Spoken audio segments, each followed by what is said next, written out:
I love me because you never make me choose. When I post you on my social. Welcome to the 2026 State of the County. Please find your seats. The program is about to begin. Keep it on for a second. Sitting cooling by the lake, I let you speak your mind. Let's take it down. Sometimes talking all it takes, but if I'm honest, I just like it when you with me. I never feel alone with you, I'm home like in the city. 414, yeah. Hometown love is what we're made of. You and me made it this far.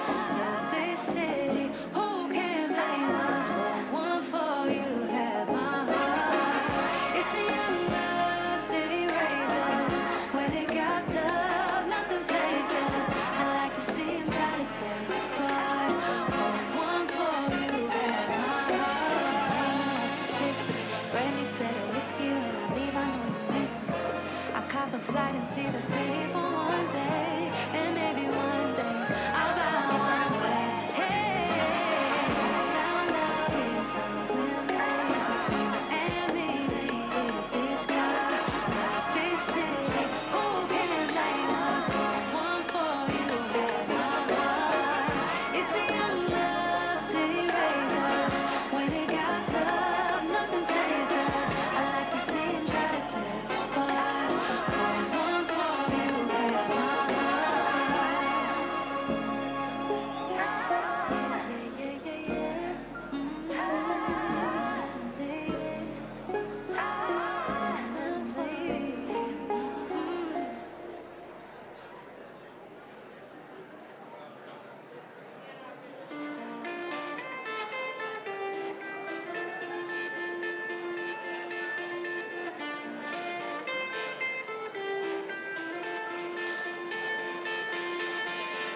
Don't let my heart, you don't lead it alone.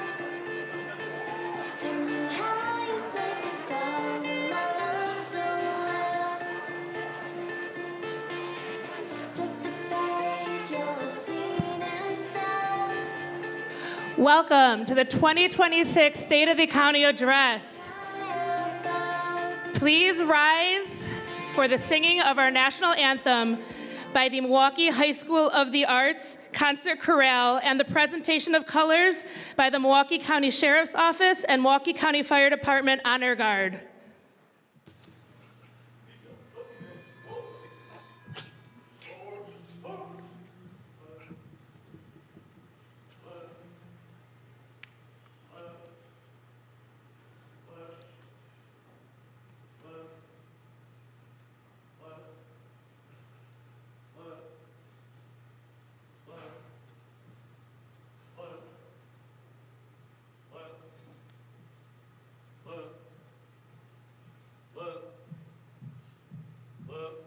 Part time. Hard. Detail.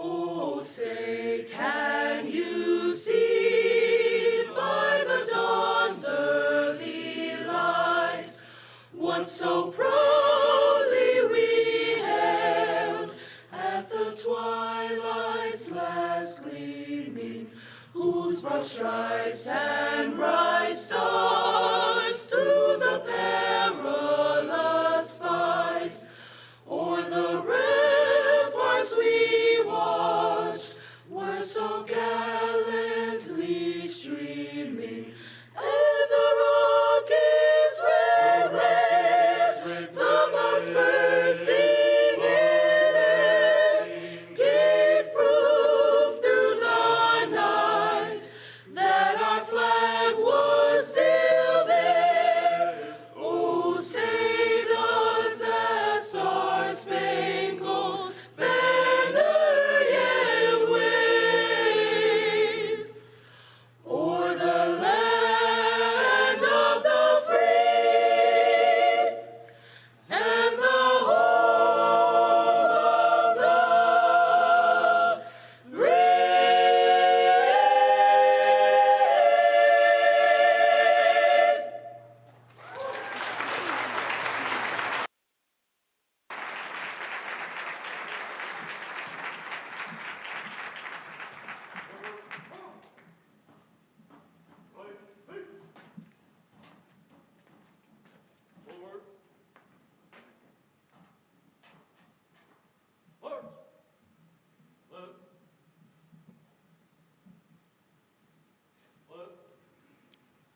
You may be seated. To honor the ancestral lands that we are on today, please welcome Ned Michon Daniels from Forest County, Potawatomi to offer a land acknowledgement.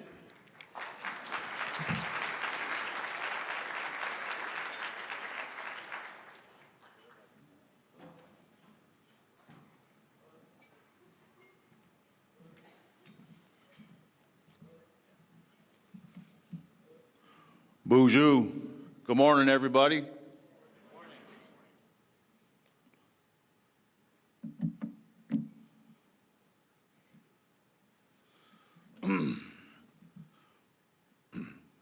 Bonjour. Mashan Indigenous Cause, Shikat Odam, Eskagamak, and Dochbia, Bude Wadami, Onyaka and Dao. In way Magiduk, so everybody around here. What I just said is my name is Ned Michon Daniels. I'm the third. I was named after my grandfather, Ned Daniels. I was born up north on our reservation in the woods. No, I was kidding. Behind the tree. Nah. But that's our original land. We got pushed up there in Forest County.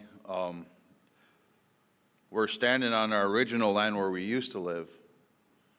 You know, this is a very significant place to us. This is where we all gathered to, all the Anishinaabe gathered here many, many years ago before we were captured, shifted to a different place. You know, you always hear about Trail of Tears out there. Has anybody ever heard about the Trail of Tears? So the Potawatomi, we had a Trail of Death also. We had our own Trail of Tears too. Many of you know my brother Dominic here. They're part of us. There's 11 bands of us, I believe, of Potawatomis, and their tribe was one of the ones that got captured first. No, I was kidding them. But they got pushed out to Kansas, and that tribe had to walk that whole way to that reservation from over here, because we used to be around the Mackinac Bridge all the way around the Great Lakes. You know, we never surrendered. We were like the ownership of the, we held ownership of our Great Lakes, the Anishinaabe did. And back to Dominic's, our brothers, they got marched all the way out to Kansas. They walked while they were captured, and many of our Anishinaabe, they died on that trail. So that's what I'm talking about. We had our own trail of death, but they don't speak about it in history. They don't teach that in the schools.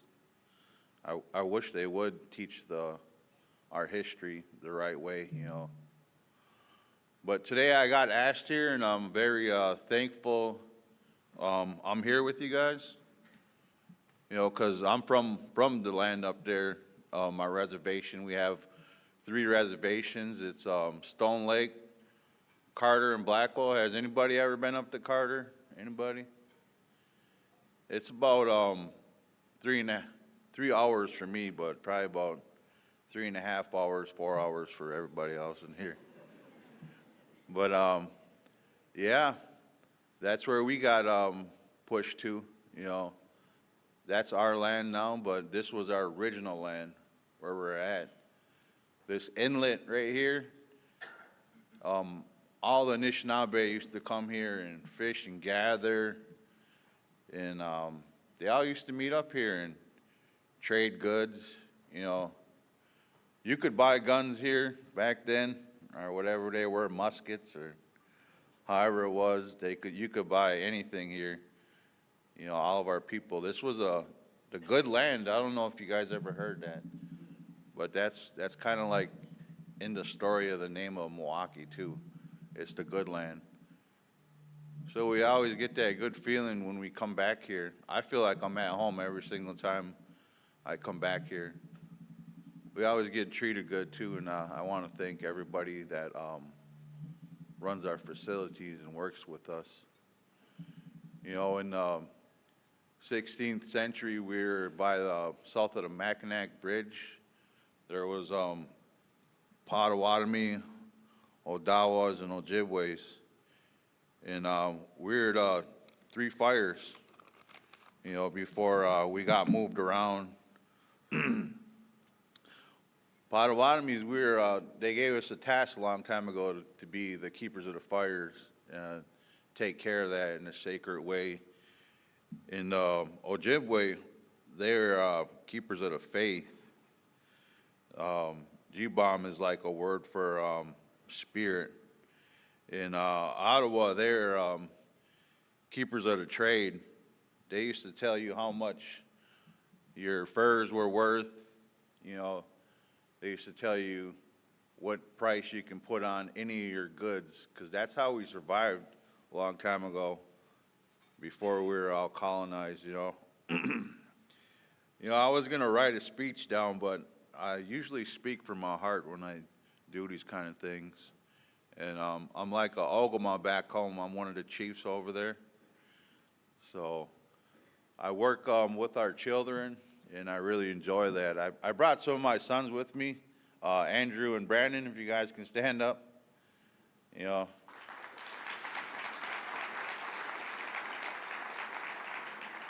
I really like to acknowledge them too, you know, for coming with me and keeping me up late last night.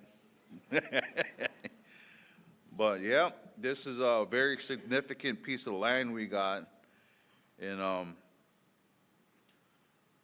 very thankful that we could take some of this stuff back home with us to keep our families going back home too, you know. And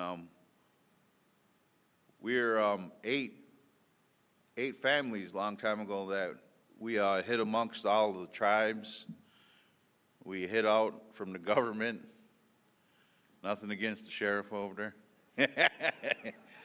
But we hid out and we survived, and we made it this far, and we're still here, you know. And I just wanted to share that little story about that. And like we were gambling here a long time ago, I'm not going to lie neither. This is where we gamble. But yeah, like I said, I like to speak to the heart, and I just end it with saying this couple things I have written down. You know, as a Potawatomi, I want to recognize that we are on ancestral lands here in Milwaukee. Our people have long-standing ties to this place, and while our history includes displacement, our connection to this land has never been broken. Today, we continue that presence not only through our cultural and traditions, but throughout our partnerships, our shared communities, our work together. And I appreciate the opportunity to be here to continue building respectful relationships moving forward. And, you know, I just want to say chi miigwech to each and every one of you that came here. I know there's a lot of very important people in here, and I don't want to hold up the show too much. And I just want to say God bless each and every one of you. And that's pretty much all I can say right now, or so I could sit up here and talk all day like Dominic. If you want me to. Well, thank you all very much. Enjoy your day. Please welcome to the stage Potawatomi Casino Hotel's CEO and General Manager, Dominic Ortiz.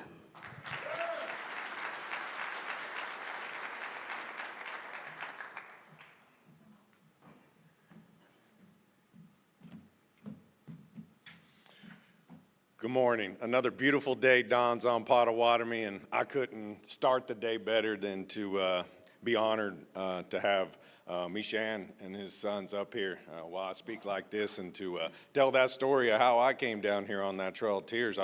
As I was younger, my grandma would tell me, and I went to an Indian school called Haskell Indian Nations University, and they would then bring in all tribal professors and would re-educate us from what we learned in high school. And I would come back to my grandmother and I'd tell me about the story. I was like, oh, long ago there was a trail of death, and she would set me down. She goes, that's not that long ago. That's my grandfather you're talking about that walked from Wisconsin to here. And then my dad, as a tribal chairman and leader of the Prairie Band Potawatomi Nation, he would say the same thing about our journey and where we ended up in Kansas. So as I'm here with my relatives, I'll introduce myself. Buju, Pucknene Nagishnagas, Makwa Ododam, Kickapoo, Potawatomi, Endow. So I come from Kansas, and I just said my spirit name and hello, and I also represent the Kickapoo Nation. But today, we're here to talk about David Crawley. I'll tell you, when I first got here to Milwaukee, he inspired me. And some people, when you see them speak and how they are with the culture and with the people here, he's just one of those personalities. And lo and behold, he came from Potawatomi and was a table games dealer. So this truly is his home. And I would have said, if there was anybody what department he came from, you know it's table games, because they got the personality, they got the entertainment, they always looking to take care of their players. So here at Potawatomi, we got a huge heart for David. We all look up to him. I'm inspired by his leadership and what he's done across the state and what he continues to do. And as Mishan said, a lot of powerful people here and what you do and help the tribe and Potawatomi and the city. We got 3,000 jobs and benefits that we try and take care of them. And I tell you, the elders want to make sure that I respect the team members here, that I take care of them, and I create safety and continue to drive this business. And I take that to heart, because it's more than just a business challenge or a demand to me. It's about the next generation and our relatives of what we do here. So I just stop right there and thank each and every one of you for all the hard work that you do in the city. From the bottom of our heart, we appreciate it. And Potawatomi is so proud to be here. Thank you. Please welcome to the stage Milwaukee County Youth Commission Co-Chair, Sarah Barrett.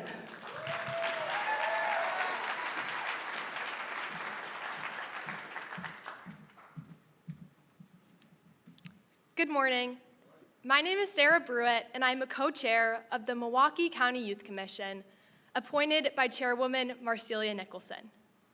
It is an honor to be here with you today and represent the Youth Commission. President Franklin D. Roosevelt said, "We cannot always build the future for our youth, but we can build our youth for the future."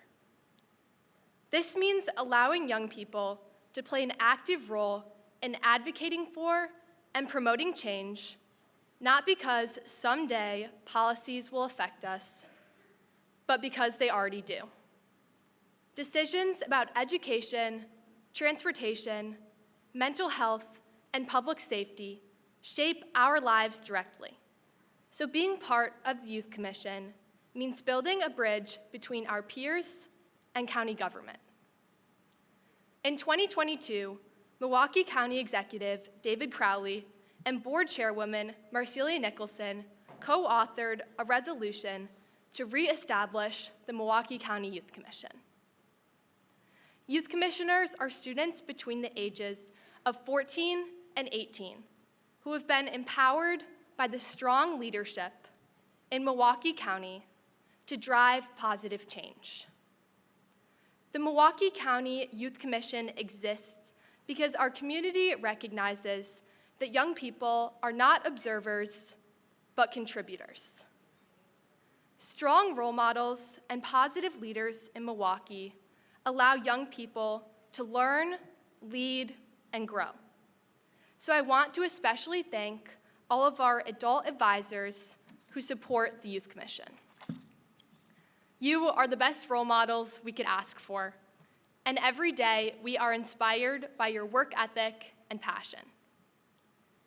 I joined the Youth Commission my freshman year, and I'm currently a junior in high school. I joined because I wanted to become more civically engaged, but I was not sure how to do that as a freshman in high school. From being a freshman on the commission who was learning how to find my voice, to my first few months as co-chair, I've learned a lot. One of the most important things I learned through the Youth Commission is that there's no set of criteria a person must meet to make change. There's no age requirement, experience needed, or mold a person must fit.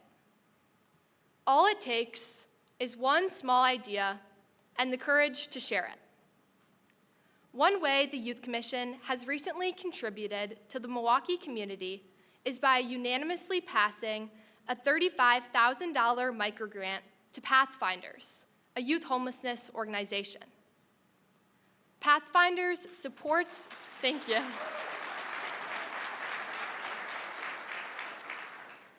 Pathfinders supports and empowers youth, young adults, and young families facing housing insecurity, which aligns with the Youth Commission's policy areas of advocating for the needs of youth and mitigating youth homelessness in Milwaukee. I think it is critical that in a time of political uncertainty, everyone understands that the ability to make positive change in their community is within their reach.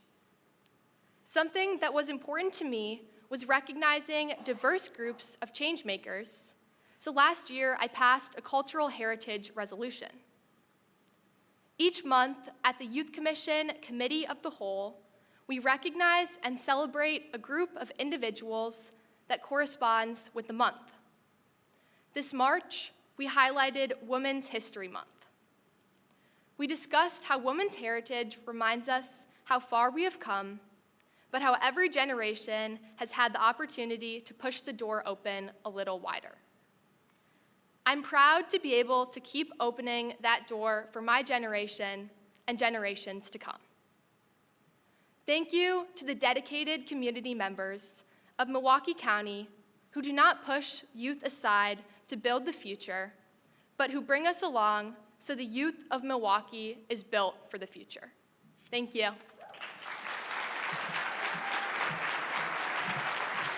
Thank you, Sarah. Please welcome to the stage local entrepreneur Liz Sosi Statura, owner of Tootsie's Tea.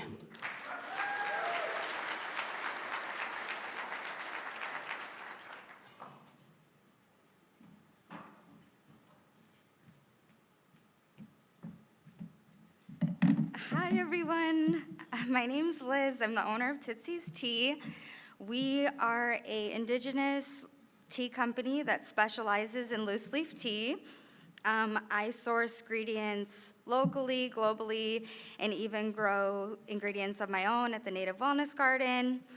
I started about 4 years ago at pop-ups, random events around the city, reoccurring events like River West Farmers Market, Milwaukee Makers Market, Red Magic Native American Festival. These things really helped me build a strong following, and by year 2, I knew that we really were starting to grow. We were in a shared commercial kitchen, but with being in a tea business, it's very hard because there's multiple ingredients that will go into one tea, so we really have to store a lot. And being in a shared kitchen can be very tricky. So we knew in order to grow and expand, we had to find our own kitchen.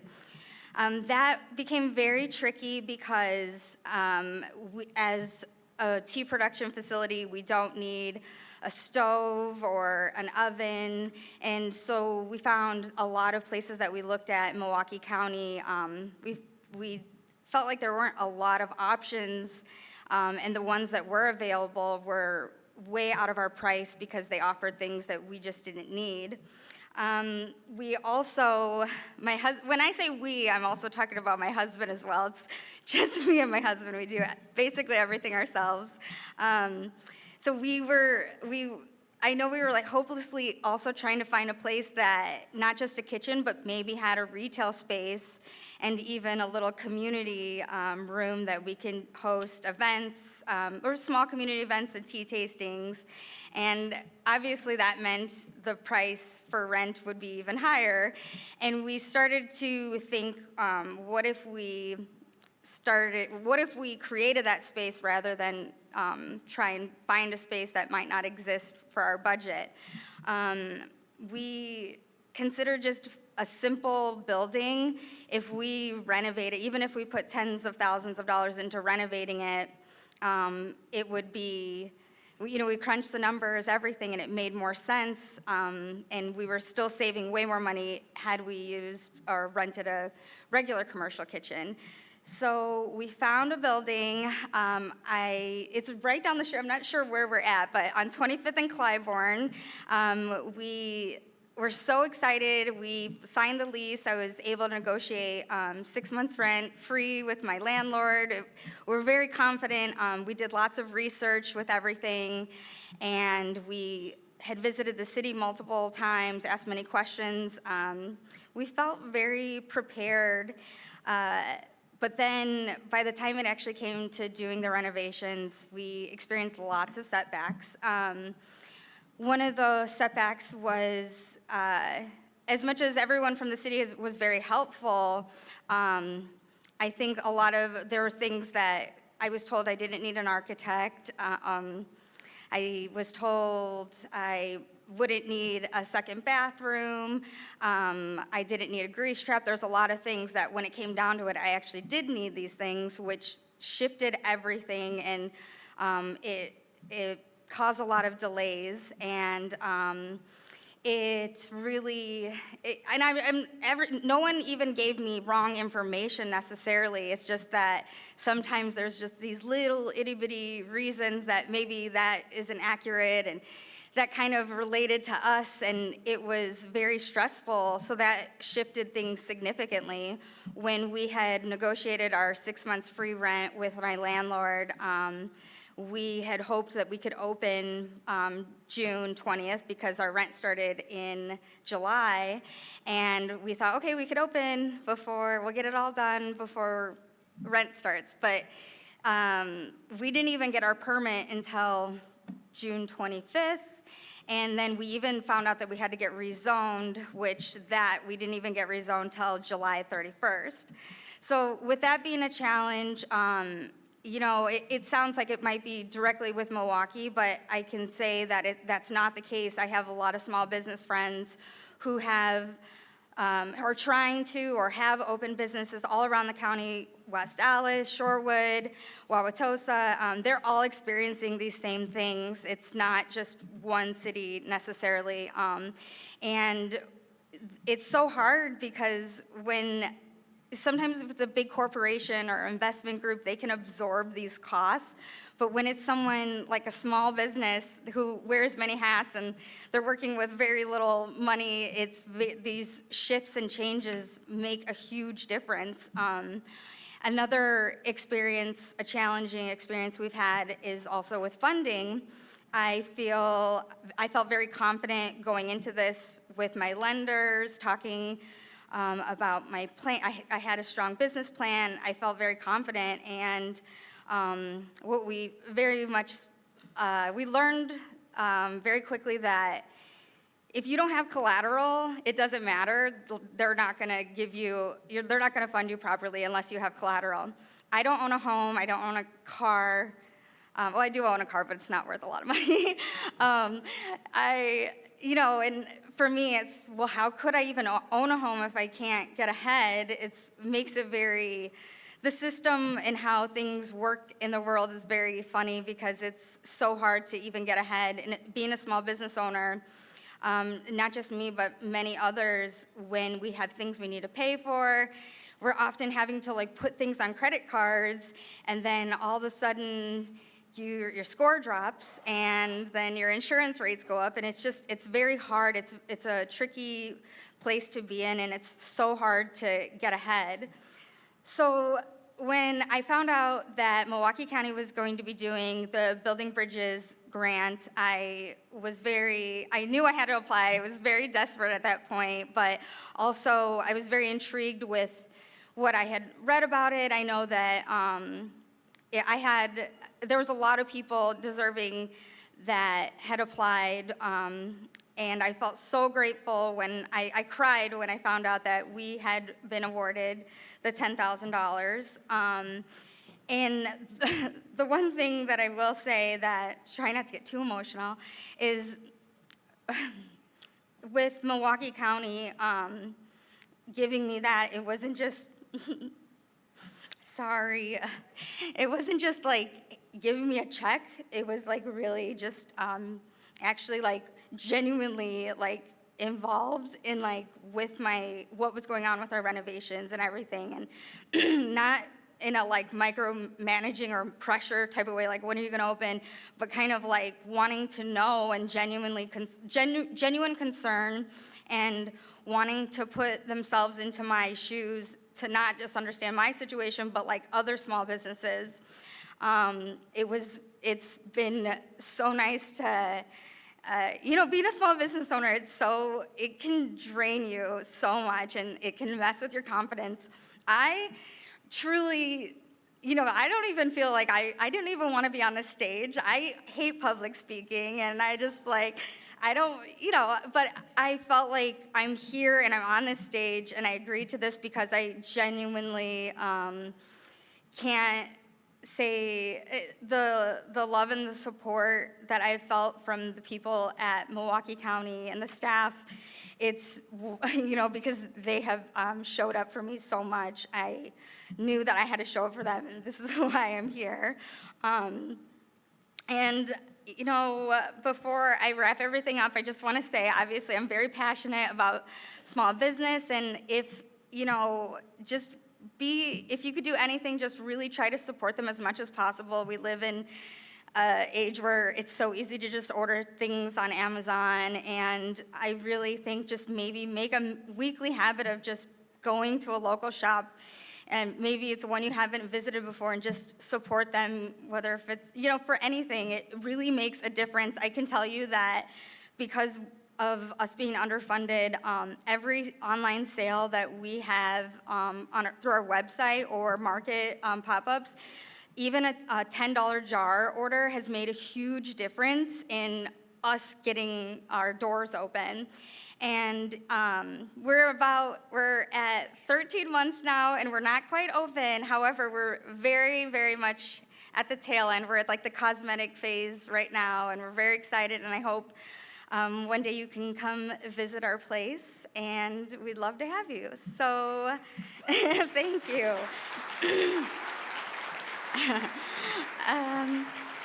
And I definitely would like to say that I'm so honored to be here. I know so many people applied for this grant, and they're so deserving. I think about those people, the small businesses that were just so busy that didn't even have time to apply for this grant, because I know how it is. So I'm so honored to be able to receive this and be a part of just getting to know Milwaukee County and everyone involved with the Building Bridges grant.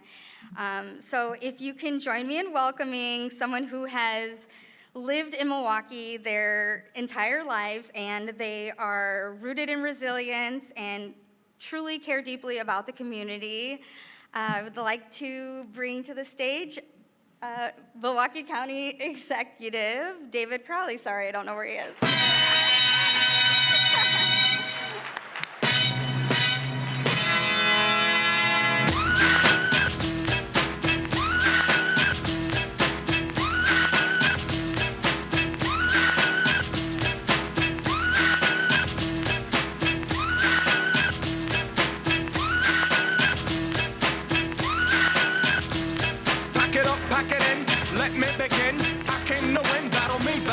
It is March Madness.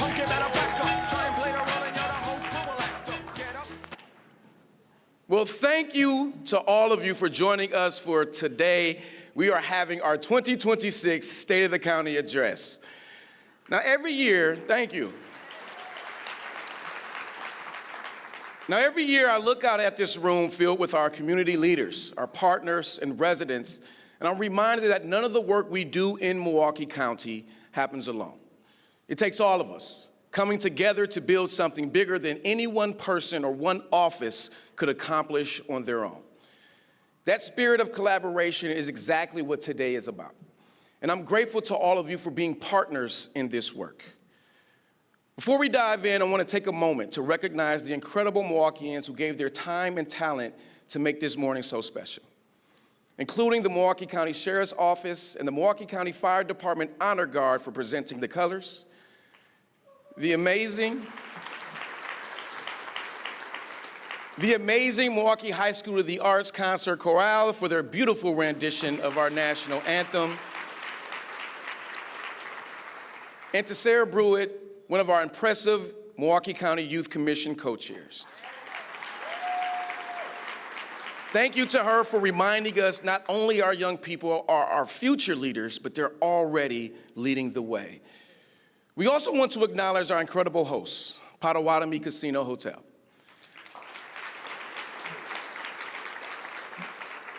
I want to thank Dominic Ortiz and his entire team for welcoming us with hospitality and excitement, particularly during a very busy season.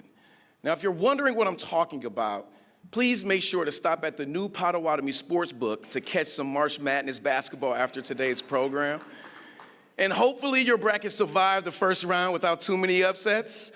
But for me, it's on Wisconsin all the way.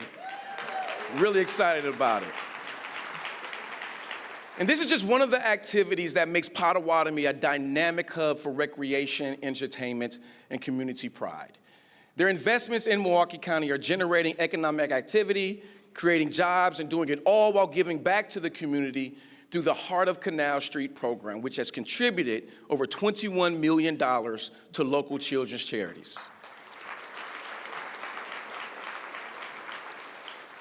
And the campus that we are gathered today in is owned and operated by the Forest County Potawatomi, a powerful reminder of Milwaukee County and Wisconsin's history as the ancestral homeland of 11 tribal nations, including the Potawatomi Nation.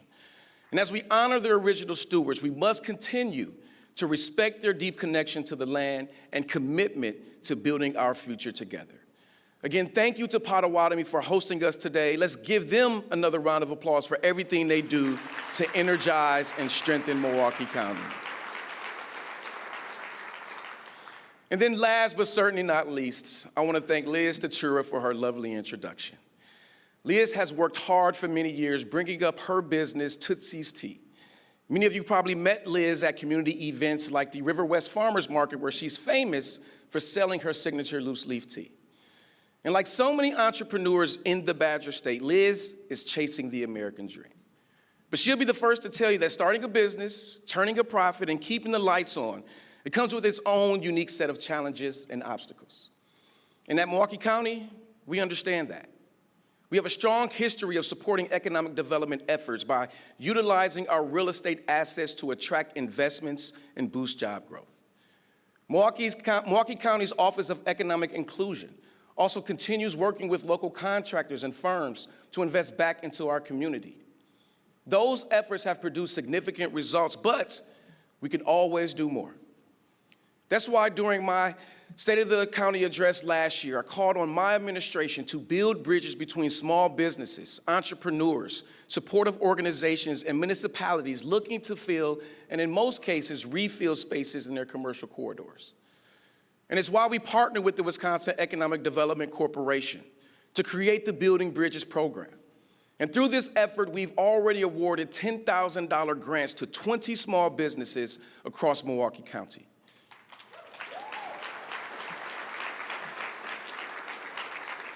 Since the program launched last summer, I've had the privilege of visiting a number of the Building Bridges grant recipients, including Tootsie's Tea, which will officially open its doors later this year. Liz, I know you can't wait, but I can't wait to be one of your first customers.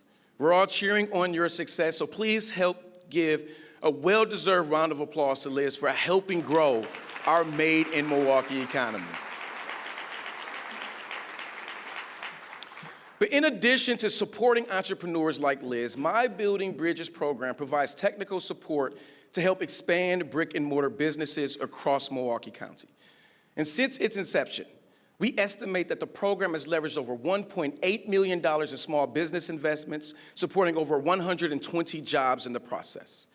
And it's my hope that the Building Bridges program will inspire communities throughout Wisconsin to become a model for sustainable economic growth statewide. Now, I know you can't build a bridge from just one side. You need to work with your partners, your collaborators, and frankly, your whole village to build from both sides and meet in the middle. And we have sturdy bridges in Milwaukee County, in every corner, keeping partnerships strong and our neighborhoods connected. And doubling down on this work is more important than ever. As the cost of living continues to rise, I've heard from residents and families who are struggling to afford basic necessities, pay their bills, and financially support their children. And as a husband and a father, I share your frustrations. That's why I believe we must focus on these building blocks to close the distance between where too many families are and where they deserve to be. Bridge building is a key part of Milwaukee County's history. Since our inception in 1835, all of our forward-looking momentum have been rooted in strong collaboration. Many of our region's development successes, including the Pfizer Forum in the Deer District, Thrive on King, and the Milwaukee Regional Medical Center, have been the result of connections built between dedicated partners across various sectors. Whether we're talking affordable housing, access to health care, economic opportunity, my administration is committed to building and reinforcing the bridges that produce the meaningful and lasting results that Milwaukee County residents deserve. We've been building bridges alongside our departments to fulfill our responsibility to Milwaukee County taxpayers. Since I was elected, my administration has been putting cranes in the sky and empowering union workers on the ground to build up our communities. And I'll repeat one of my favorite sayings: from A to Z, meaning from the airport to the zoo, we are creating opportunities and growth for residents and families. And this year, Milwaukee Mitchell International Airport turns 100 years old, proving that time really does fly. Back in 1926, Milwaukee County purchased the former Hamilton Airport property and renamed it Milwaukee County Airport. And over the past century, our hometown airport has served over 300 million passengers, connecting residents to opportunities across the globe while welcoming visitors to our vibrant region. And to celebrate, we're making significant progress on two major capital projects that will help revitalize the airport for the next 100 years. Construction is nearing completion on the new MKE Air Cargo project, a major investment that will transform the way regional businesses and suppliers transport their products. By avoiding the long shipping delays that we see in Milwaukee's biggest suburb, otherwise known as Chicago, the new Milwaukee Air Cargo Center will move materials and products faster, more reliably, and at a lower cost. And that means more predictable deliveries and lower prices for manufacturers, businesses, and consumers alike. And I'm proud this development will create jobs and support our regional economy, all at zero cost to local taxpayers. And speaking of projects that cost Milwaukee County taxpayers $0, we're moving forward with the redevelopment of Concourse E, bringing a much smoother, more convenient travel experience for passengers. By late next year, the new concourse will be fully operational, supporting opportunities to welcome even more domestic and international flights, generating more tourism dollars, more business connections, and more chances to showcase everything the Milwaukee area has to offer. Simply put, these investments are building the bridges that connect Milwaukee County to the rest of the world. And as I always say, the more we all fly MKE, the better it gets. And the same goes for our Milwaukee County Zoo. More visitors means more opportunities to offer new, unique experiences like the Rhino Care Center that we opened last year. This final phase of Adventure Africa welcomes Eastern Black rhinos back to Milwaukee County and strengthens the zoo's reputation as the premier place for education, conservation, and family fun for all. And those aren't the only exciting projects that we're investing in. Despite rising costs driven by increased tariffs and inflation, my administration has managed to break ground and celebrate the opening of 7 new facilities over the past year. And this includes the new home to our Department of Health and Human Services, the Marsha P. Cox Center.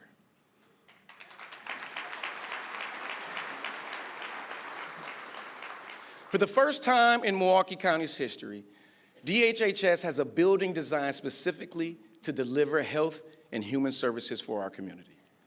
This is truly a generational investment to not only remove barriers, but to meet people where they are. It's putting vital health services for families, children, seniors, veterans, people with disabilities, and our most vulnerable residents all under one roof. And Director Shakita LeGrant McClain, she puts it best when she says, it's more than just a building, it's a lifeline. And I couldn't agree more. I'm grateful that we created this lifeline to our No Wrong Door model that continues improving access to care. By building bridges between DHHS service areas, No Wrong Door is connecting residents and families to programs they may not even know exist, helping them more easily access whatever services they need. And while we are constantly making improvements, I want to see the No Wrong Door model expand across all departments and services in county government.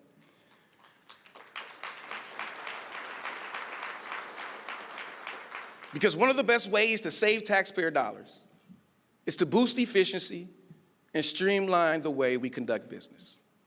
And so with this in mind, I am proud to announce that my administration is pursuing a new ambitious initiative that focuses on what the future of county government looks like. The Future State Project is a comprehensive effort to reimagine how Milwaukee County serves everyone who lives, works, and plays in our community. And the key question behind the Future State Project is this: do our current systems, policies, and programs truly support the future we want to create? Now, let me explain. We know that we cannot change health outcomes in our community by doing things the way we've always done them. We always know that many of our programs, services, and policies, they were not designed to serve the changing needs of our diverse community. That's why the Future State Project focuses on how we operate today. A couple weeks ago, we unveiled the draft recommendations. Expanding the scope of No Wrong Door across county government is one of those recommendations. But they also cover key priorities like improving access to legal services, lifting up early childhood development efforts, and creating more affordable housing options for working families. I recognize that rising housing costs are on the minds of Milwaukeeans every day, but my administration is taking steps to address this crisis head on. Just last week, I toured the construction site of the former Bucyrus Erie campus in South Milwaukee. And in partnership with Mayor Jim Selinsky and the Commission on Aging, we are helping redevelop this area to deliver more affordable housing options and a new senior center that will serve Southside residents and older adults for years to come. And this is just one example of our commitment to investing in affordable housing, because we know that stable housing is at the heart of a safe, healthy community. It is at the heart. And since I've taken office, we have committed nearly $50 million towards the development of affordable housing, particularly in our suburban municipalities, because we need affordable housing everywhere. These developments have made a difference for Milwaukee County residents across the full spectrum of housing needs, from our unsheltered neighbors to first-time home buyers and everyone in between. This past November, we celebrated the construction progress of the Hampton, an affordable housing community in Whitefish Bay that was made possible through steadfast grassroots advocacy. And soon we will break ground on the county's first ever affordable housing subdivision for home ownership in Oak Creek. Yes. And this year, we'll be wrapping up the development of more than 100 new homes for first-time homeowners, built in partnership with Milwaukee Habitat for Humanity and the MM Group. In January, I met Rhonda Murphy, one of our first-time homeowners. Raised in rental properties throughout her life with little exposure to home ownership, Rhonda is now shaping a brighter future for her family. Thanks to the partnership that we built with Milwaukee Habitat, Rhonda recently closed on a new house in the Midtown neighborhood that she will one day pass down to her son and family. Please join me in congratulating not only Rhonda, but every resident that we have empowered to achieve the dream of home ownership. Let's give them a round of applause.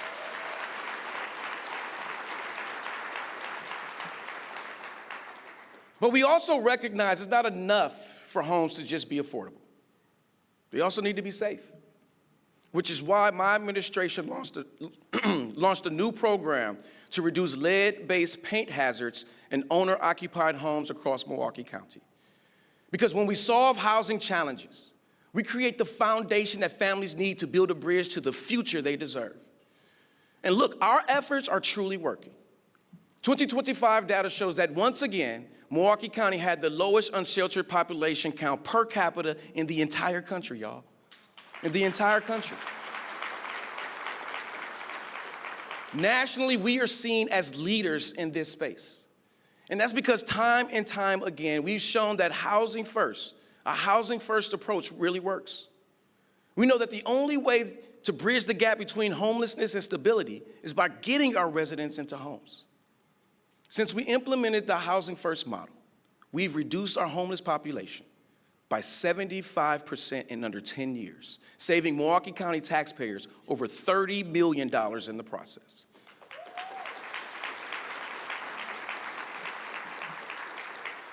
And at the beginning of this year, we took an even more active role to ensure people can access the housing and supportive services they need. By engaging local landlords to eliminate barriers for vulnerable residents trying to secure safe and affordable housing, my administration has stabilized nearly 300 homes.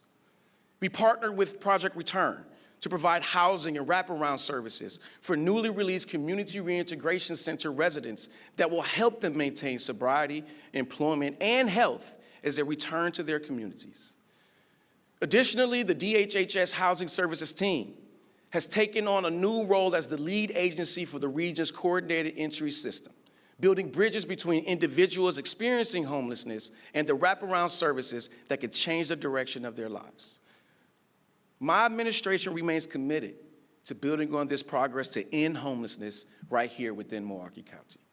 Because as someone who knows firsthand what housing insecurity feels like, this isn't just good policy, it's deeply personal. And the same is true for mental health. Many Milwaukeeans have seen the toll that untreated mental health struggles can have on that individual, their families, and our community as a whole. That's why strengthening and expanding access to mental and behavioral health services remain a core mission of my administration. Because getting people the help they need is how we build a healthier, more resilient Milwaukee County. And one of the clearest examples of this commitment is the impact of the Mental Health Emergency Center, which we relocated from Wauwatosa to the King Park neighborhood, where the vast majority of residents seeking those services live and work. In 2025, the Mental Health Emergency Center served nearly 8,000 individuals experiencing a mental health or substance use crisis, showing what's possible when access is no longer a barrier. The Office of Emergency Management is also working to ensure residents are connected to care when they need it, reducing repeat 911 calls and improving health outcomes across the county. Through a new mobile integrated health initiative, we're building bridges between Milwaukee County EMS, clinicians, and community health partners to deliver proactive, patient-centered care for residents facing a mental health crisis. Also, late last year, we installed suicide prevention signs in Milwaukee County parks across the community. Since 2020, nearly 40 people have lost their lives to suicide in our parks.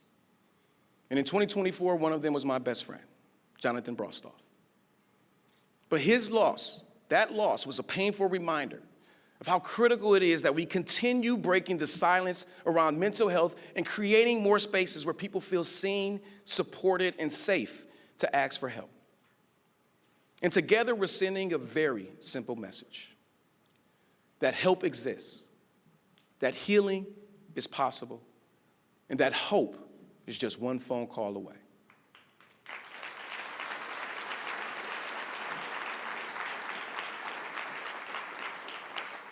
All too often, mental health struggles and addiction coexist.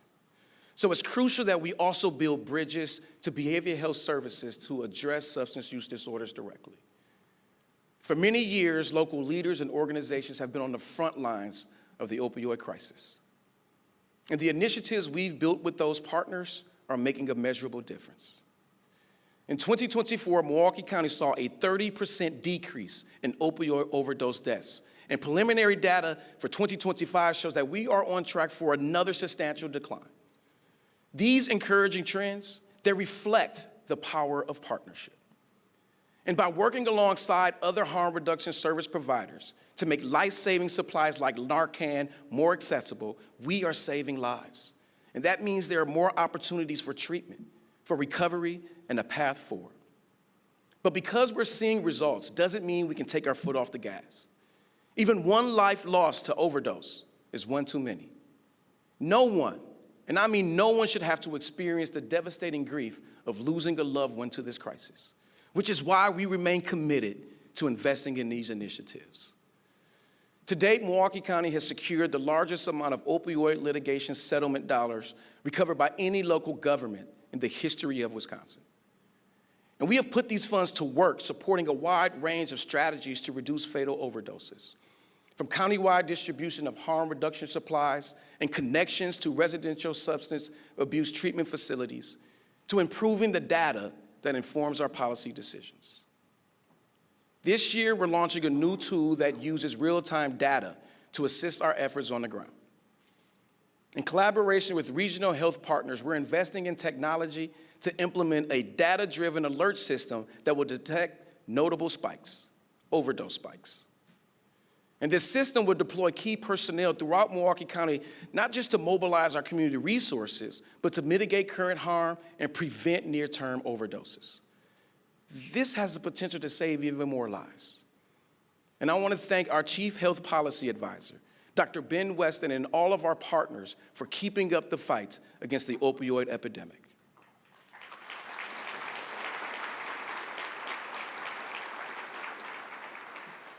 Through our Better Ways to Cope initiative, we're centering the community in our harm reduction efforts, equipping organizations with the tools, the resources, and the funding that they need to make a real impact.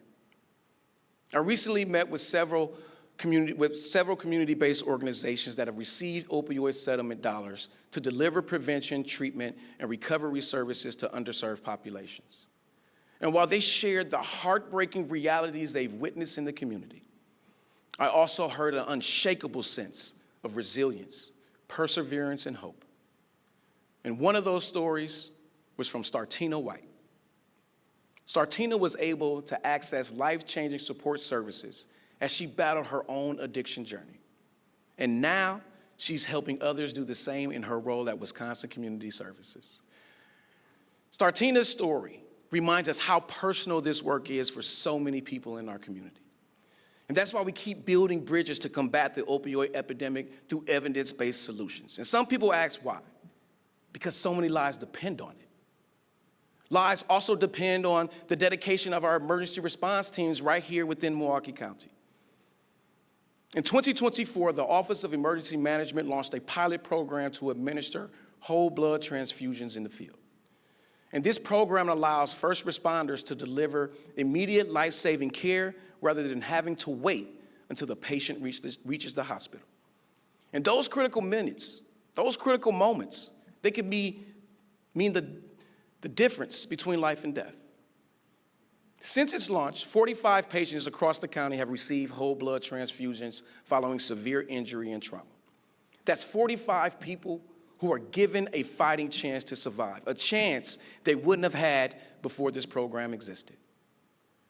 Milwaukee County was the first EMS system in Wisconsin and among the first fire-based EMS systems in the nation to deliver pre-hospital blood to critically injured patients. And I am deeply grateful to OEM and our municipal fire departments for their leadership, compassion, and commitment to saving lives.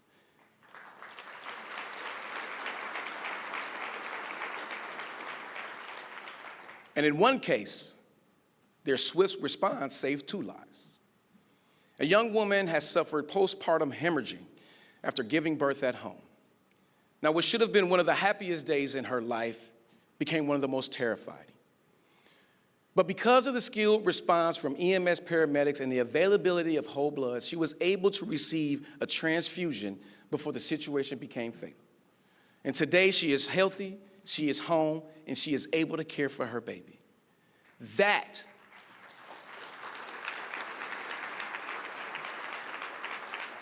is the incredible impact of this program. It's a powerful reminder of what's possible when we build bridges centered on saving lives. And we're honored to be joined today by Milwaukee area first responders who are administering blood transfusions and saving lives every single day. Can you please stand and be recognized for your heroic work?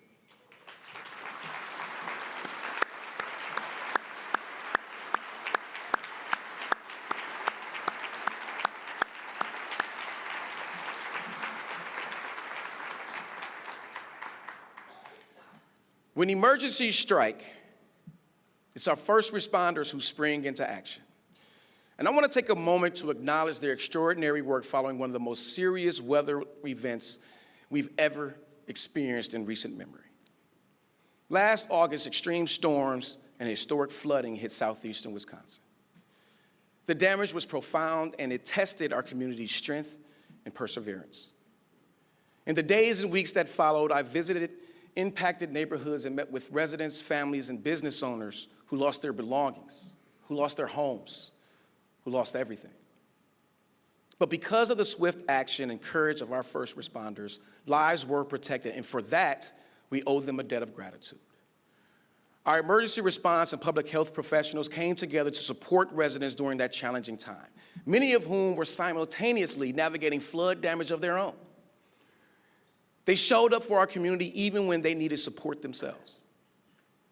Because that's what we do in an emergency. We roll up our sleeves and we get to work.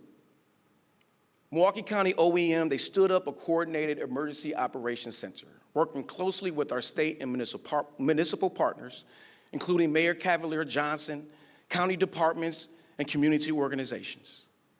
We worked quickly to compile data on the damage that we suffered, identify essential resources, share critical information with the public, and help residents clean up their homes and neighborhoods. And in the days following the storm, amidst the heartbreak and devastation, I saw the very best of our community. Neighbors showed up to help their neighbors. Businesses stepped up to support those in need, and the spirit of service that defines us was stronger than ever. The resilience of our community is something that I will never take for granted. I want to thank the Wisconsin Emergency Management Division for their steadfast leadership and dedication to delivering recovery services when we needed it most. And thank you to the FEMA employees who worked without pay during a government shutdown and to distribute over $152 million to more than 30,000 Milwaukee County residents and households, kickstarting their road to recovery.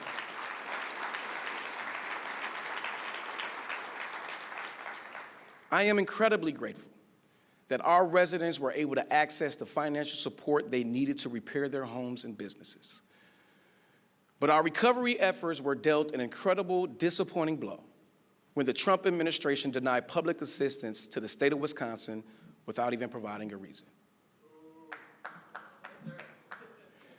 The cost to repair the damage to public assets, like roads, parks, and public buildings, they still loom over us. But we must move forward without federal assistance. My administration will continue working to advocate for resources and identify responsible funding solutions so we can repair our public infrastructure. Because our taxpayers should not be forced to shoulder the full cost of disasters beyond their control.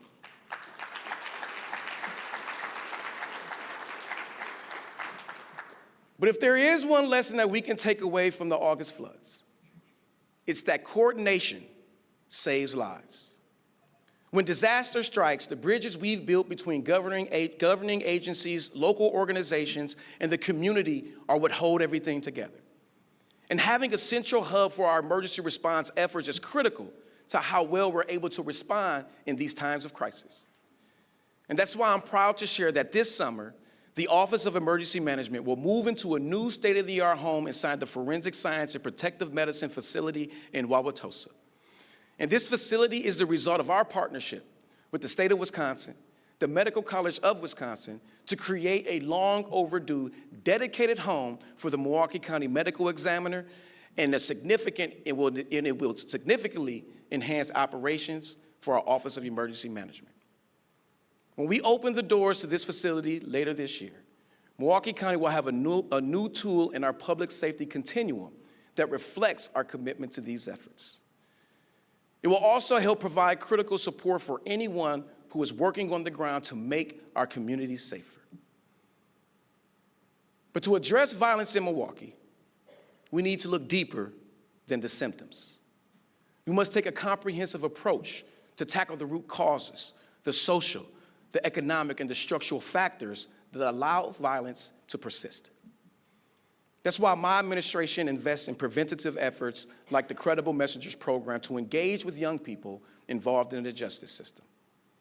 And I recently sat down with our Credible Messengers, including 414 Life, Running Rebels, the Youth Advocate Program, West Care, Wisconsin, and many others to discuss how we're using public health solutions to prevent violence before it starts. The bridges that have been built between these organizations and our community have produced encouraging results. In 2025, Milwaukee saw a 15% decrease in youth victims of violence, of homicides and non-fatal shootings compared to 2024, as well as a 46% reduction of victims of retaliatory violence.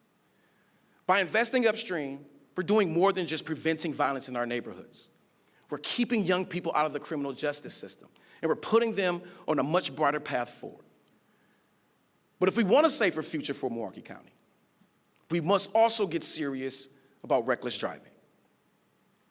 Motor vehicle collisions remain one of the leading causes of death and disability in our county, but that's not something we have to accept, because the fact of the matter is that traffic deaths are entirely preventable.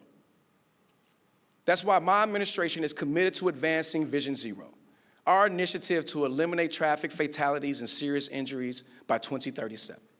And earlier this week, I announced that all 19 of our municipalities, they've created their own safety action plans tailored to address the specific risks and hazards in each community. Just recently, Milwaukee County secured $25 million to fund 67 traffic safety projects along our most hazardous roadways, including pedestrian infrastructure upgrades, traffic calming measures, and much more. And while those projects get underway, our Department of Transportation crews have been incorporating Vision Zero principles into their daily work and developing a series of traffic calming activities to make streets safer everywhere. But the Department of Transportation isn't just tasked with making our streets safer. They're also working to build a more sustainable future for public transit in Milwaukee County. For thousands of residents, a strong, reliable public transit system is non-negotiable. It's essential infrastructure for our community, and I will always treat it that way. But I also want to be honest about what's ahead. MCTS faces a serious structural funding challenge in 2027. But you don't want to just hear me say that there's a problem. You all deserve to know what I'm going to do about it.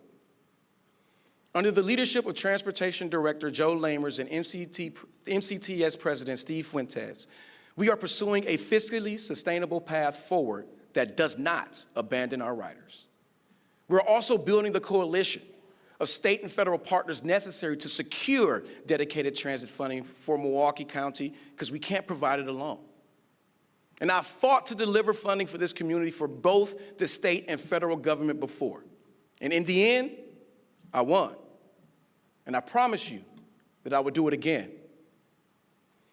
I will continue advocating for the funding our transit system needs, because the strength of our community depends on keeping people connected. And a strong, healthy community also depends on access to recreation, relaxation, and nature. Right here in Milwaukee County, we are extremely fortunate to have over 150 parks for our residents to enjoy. The Milwaukee County parks truly are the beating heart of our neighborhoods and our communities. Whether it's our beer gardens, our golf courses, or our community centers, more people are visiting our parks than ever before. In 2025, we celebrated the grand openings and groundbreakings of several projects in our parks, including the transformational rehabilitation of South Shore Beach. We also completed a 20-year plan to modernize our aging pools and aquatic assets, beginning with a bold vision for the future of the Washington Park Pool. And this year, we're celebrating a milestone anniversary. The beloved Dr. Martin Luther King Jr. Community Center turns 50 years old. That's a half a century of serving as a welcoming space for neighbors to come together. And then there's another milestone that I know many residents have been waiting a very long time for.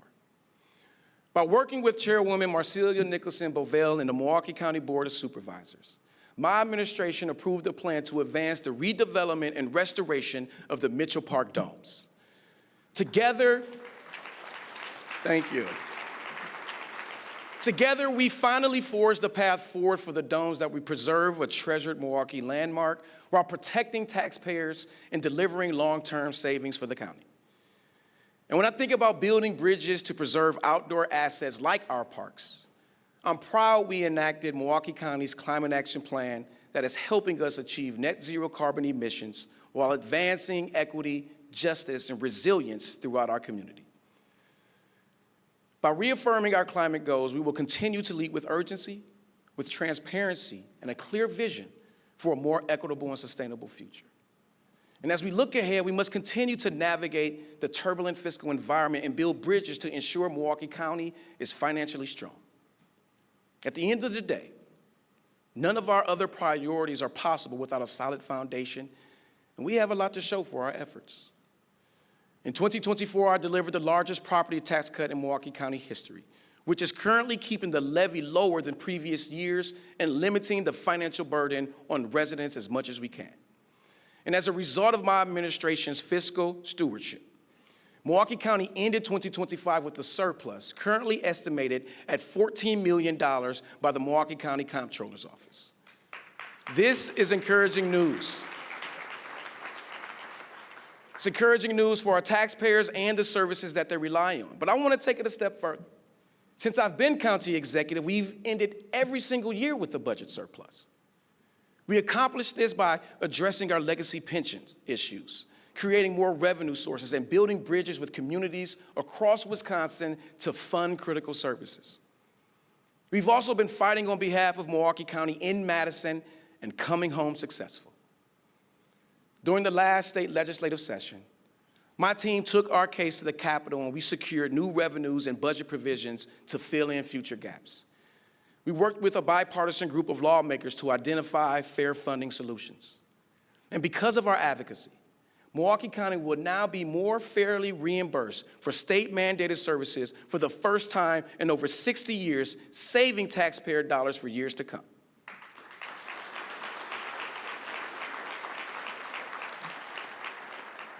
This is a huge win that will help our bottom line in the long run. And it is my hope that the budget surplus that leaders in Madison are debating will not only deliver meaningful property tax relief, but investments in education and additional public transit funding for people across our state. Regardless, I'm grateful. I'm grateful for the bipartisan relationships that we have built with members of the Wisconsin State Legislature. And I look forward to working together to provide additional resources for those we serve. And none of this would have been possible without the great leadership of our great governor, Tony Evers.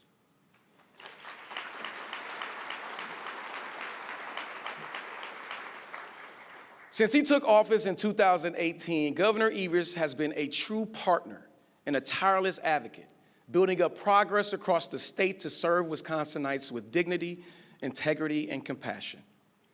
I want to extend my heartfelt gratitude to Governor Tony Evers, First Lady Kathy Evers, and their family for their dedication to the Badger State. Please join me in thanking Governor Evers for everything he has done, not just for the people of Milwaukee County, but for the people of the great state of Wisconsin.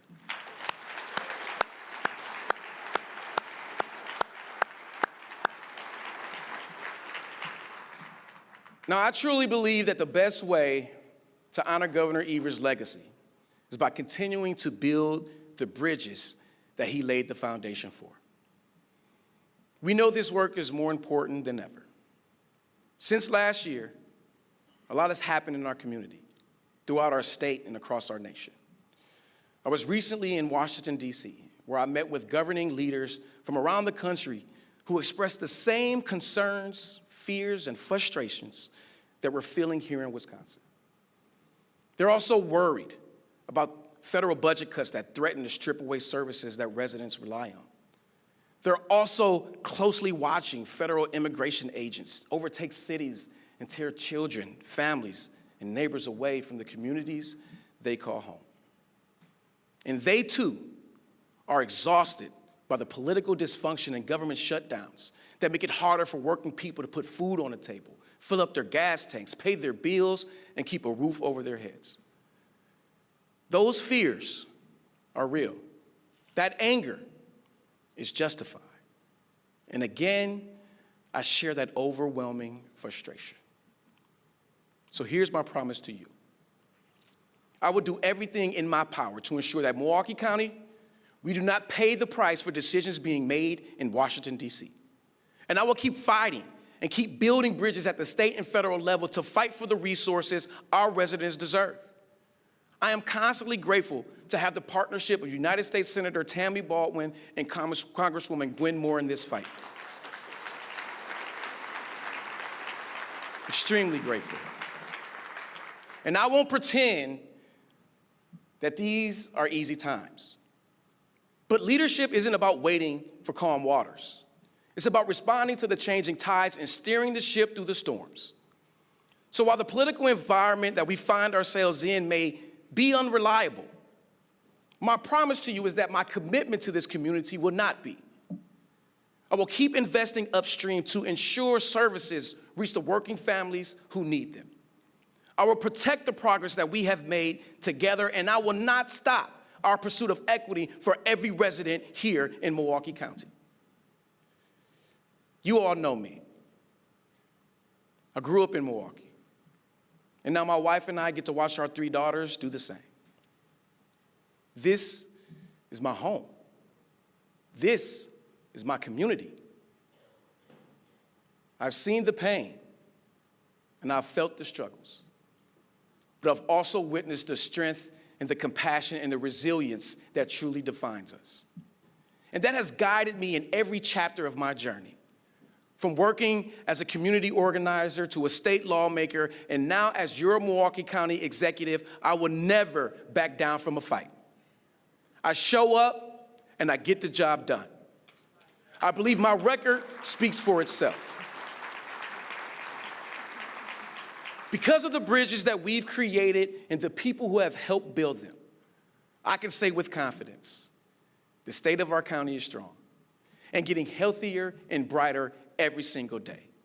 Wisconsin's motto is just one word, y'all: forward. And I will keep moving forward, overcoming the obstacles that we encounter toward the future that we all deserve. Our momentum cannot and will not stop, because this community will always be worth fighting for. So let's keep building together. Let's keep fighting together. And may God bless you all. Thank you. I'm the last of my kind. I'm the last of my kind. I'm the last of my kind.